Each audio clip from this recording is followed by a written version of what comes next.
Bonsoir, messieurs, dames. Je voudrais vous entretenir aujourd'hui de la marche et de son intérêt, de l'intérêt de marcher.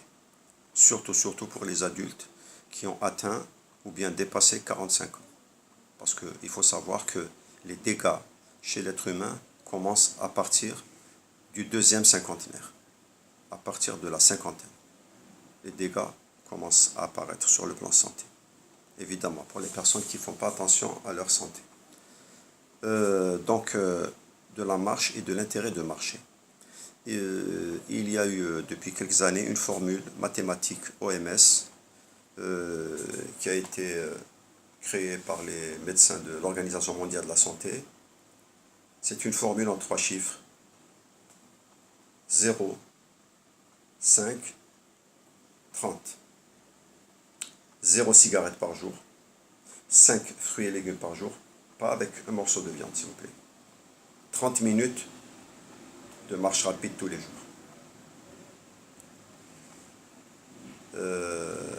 Les statistiques ici à Alger ont révélé que seulement 40% des Algérois font de la marche à pied. Marche à pied quoi. Et ça c'est vraiment très peu par rapport aux statistiques occidentales. D'ailleurs, une fois je discutais avec quelqu'un que j'avais reçu, c'est un binational, il vit en France et en Algérie. Et il m'a dit, j'étais avec mon petit gosse de 3 ans, je marchais dans la rue, et le petit gosse dit à son père à un certain moment, « Papa, pourquoi ici tous les hommes, ils ont du ventre ?» Moi, j'ai ri, parce que peut-être qu'à l'étranger, ils vivent à Paris, cette famille vit à Paris. Peut-être qu'à Paris, les hommes ne sont pas aussi gros du ventre que les Algérois. Voilà une remarque pertinente qu'avait faite un petit enfant à son père. Donc, on revient toujours à la marche, 30 minutes de marche rapide par jour. Sinon, 30 minutes de marche 3 fois par semaine. Toujours marche rapide. Par exemple, je ne sais pas si vous savez où se trouve le boulevard Victor Hugo. C'est une côte assez impressionnante. Par exemple, le fait de monter le boulevard Victor Hugo jusqu'en haut, sans vous arrêter, bon, en étant essoufflé, c'est normal, mais sans vous arrêter, peut prouver à vous-même que vous avez un cœur qui est en bonne santé. D'accord? J'ai connu une dame que j'avais reçue, elle avait un certain âge, elle était hypertendue.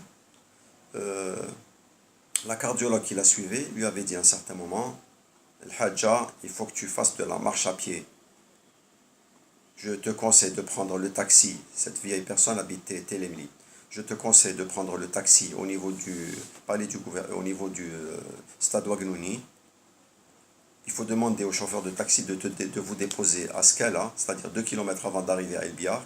Vous descendez du taxi et vous refaites le chemin inverse. Skala, Alger Centre, à pied. Bon, c'est une descente, mais quand même c'est de la marche. » Elle lui a dit, 15 jours après,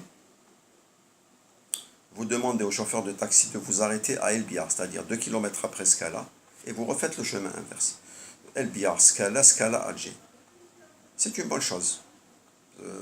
La cardiologue lui avait préconisé les conseils d'usage. Mais reste à savoir, question à 10 francs, si cette vieille personne a suivi les conseils du médecin ou pas. C'est une autre paire de manches. Une fois, je montais par les escaliers de la poste vers le palais du gouvernement. Et on était en mois de juillet et je transpirais à grosses gouttes. Je suis quelqu'un qui transpire énormément. En arrivant en haut des escaliers, bon, j'étais pas essoufflé, mais je transpirais énormément. J'avais rencontré quelqu'un qui avait à l'époque, peut-être il est pas de ce monde, là, il n'est pas de ce monde, il avait à l'époque 76 ans. Je lui ai fait la bise parce que c'est quelqu'un de très correct. Et en lui faisant la bise, je lui ai dit, excusez-moi, je transpire comme un cochon. Et il m'a fait pour moi, une vilaine remarque, mais pour lui, c'était une bonne remarque. Il m'a dit, docteur, c'est pas bon de monter les escaliers. Qu'est-ce que vous faites là? C'est pas bon pour votre cœur. Il faut passer. Je lui ai dit, écoutez, tonton, c'est un raccourci. Il m'a dit, non, non, non, non, non. Il faut passer par la chaussée, comme les véhicules. Mais c'est quelqu'un qui est grand fumeur et qui se teint les cheveux comme un ministre, régulièrement, toujours cheveux noirs. Allah yadhkuru bil khair. J'avais reçu une fois également un vieillard de 85 ans. Je connaissais de vue, je connaissais ses enfants, je recevais ses enfants, ses filles, sa femme, mais lui, jamais il n'avait consulté chez moi.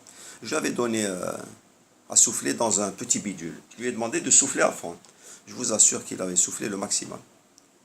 C'était le souffle d'un athlète, 7 litres en une seconde, 7 litres d'air en une seconde. J'ai été vraiment étonné.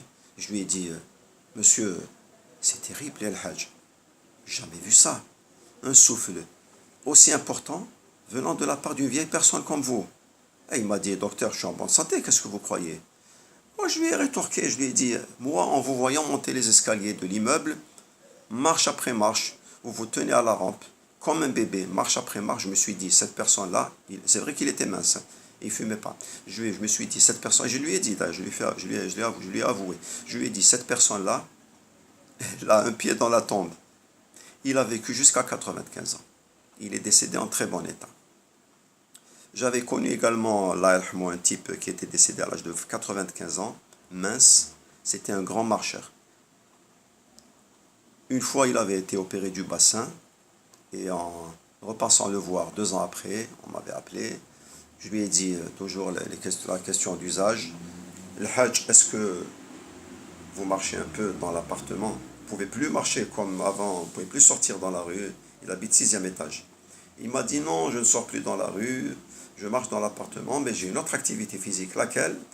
Il m'avait dit, je suis au 6e étage, en haut c'est la terrasse. Je m'agrippe à la rampe d'escalier et je monte un étage, donc du 6e jusqu'à la terrasse, aller-retour, 2 fois par jour. C'est une bonne philosophie. J'avais un ami également avec lequel j'avais fait le service militaire. Il se vantait d'avoir les plus beaux mollets de Paris. Voilà, à la prochaine vidéo, Inch'Allah. Bye bye.